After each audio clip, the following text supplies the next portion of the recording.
रजोगुण, तमोगुण और सत्वगुण, इसके पहचान कैसे करें, यानी सीधे शब्दों में बोले तो अब हमारा कैसा कौन सा गुण चल रहा है, रजोगुण है, तमोगुण, सत्वगुण है, इसके पहचान कैसे करें ये बताइए। हमारी सभ्यता, हमारी विरासत, 5 सेकंड में जवाब देना।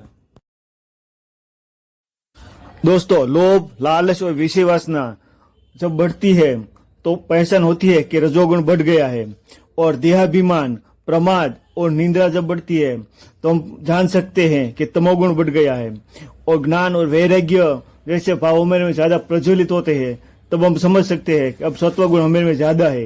ये तीनों गुण आपस में घुमा करते हैं। दोस्तों, कभी रजोगुण ज्यादा प्रभावित होता है हम पर, तो कभी तमोगुण, तो कभी सत्वगुण हमें ज्यादा प्रभावित करता है। ऐसा चक्कर चलता ही रहता है। तमोगुणी लोग, यानी कि हम लोग में जब तमोगुण बढ़ता है तो किसकी उपासना करते हैं, किसका पूजन करते हैं, ये आपको बताना है। हमारा शास्त्र समझने में बहुत उपयोगी होगा ये हमारा नॉलेज। देखो दोस्तों, हम पर ज्यादा रजोगुण प्रभावित होता है तब हम यश और राक्षसी पूजा करते हैं। जब तमोगुण ज्यादा प्रभावित होता है तब भूत और प्रेत पूजा करते हैं, और सत्वगुण हम पर ज्यादा प्रभावित होता है तब हम देव उपासना करते हैं। पूजन और उपासना से भी पता चलता है कि कौन सा गुण हमें ज्यादा प्रभावित होता है। इसलिए हम पूजन और उपासना ध्यान धर्म करते हैं तो हम देवों की उपासना करें, ऐसा हमारे शास्त्र।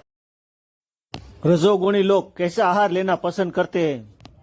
देखो दोस्तों, खान पान का असर हमारे स्वभाव या कि हमारे मस्तिष्क पर पड़ता है, यह विज्ञान भी सिद्ध कर चुका है। रजोगुण प्रभावित लोग रोग, आहार और चिंता बढ़ाने वाले खुराक लेते हैं, जब तमोगुण से प्रभावित लोग दुर्गंध और अपवित्र खुराक लेते हैं। जब सत्वगुण से प्रभावित लोग आयुष्य, बुद्धि और बल बढ़ाने वाले खुराक लेते हैं। खुराक से भी पता चलता है कि हम में कौन सा गुण ज्यादा प्रभावित होता है। तीनों गुणों में ज्ञान का प्रभाव समझाइए।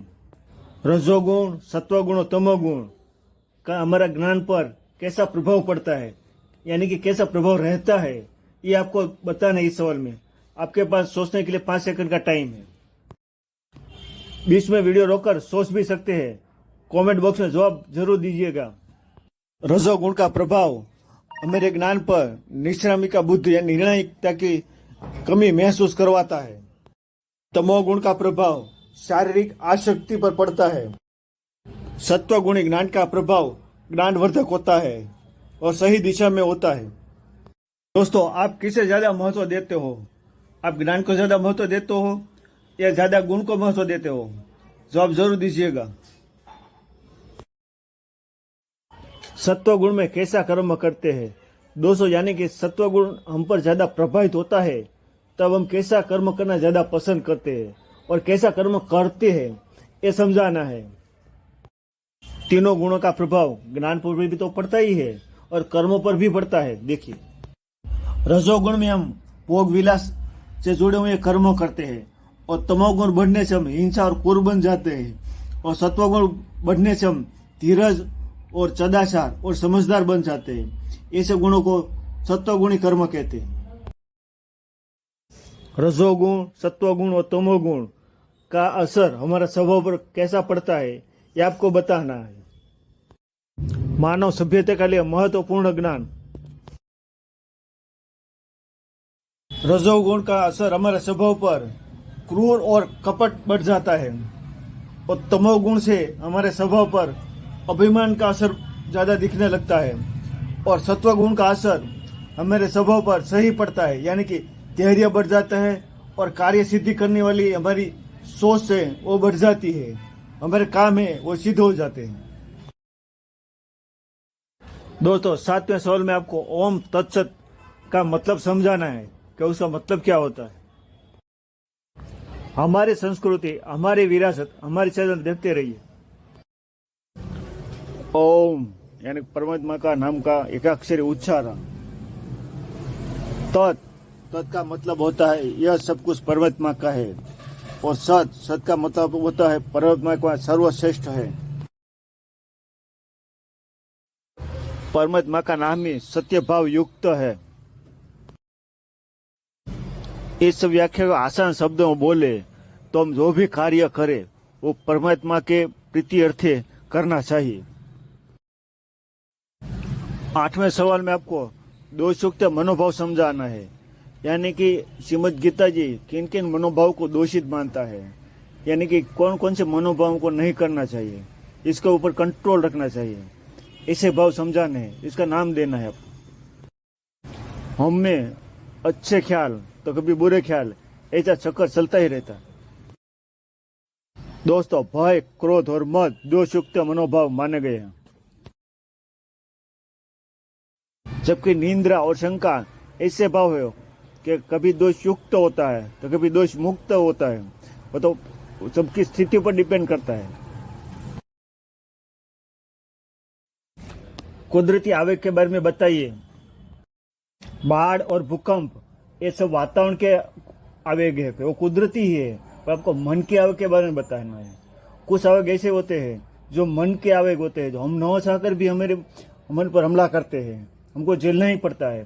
हम जितना समझदार और ज्ञान से उसका सामना कर सकते हैं। तो आपको ये बताना है कि आवेग ये कौन कौन से है, कुछ बता पाएंगे?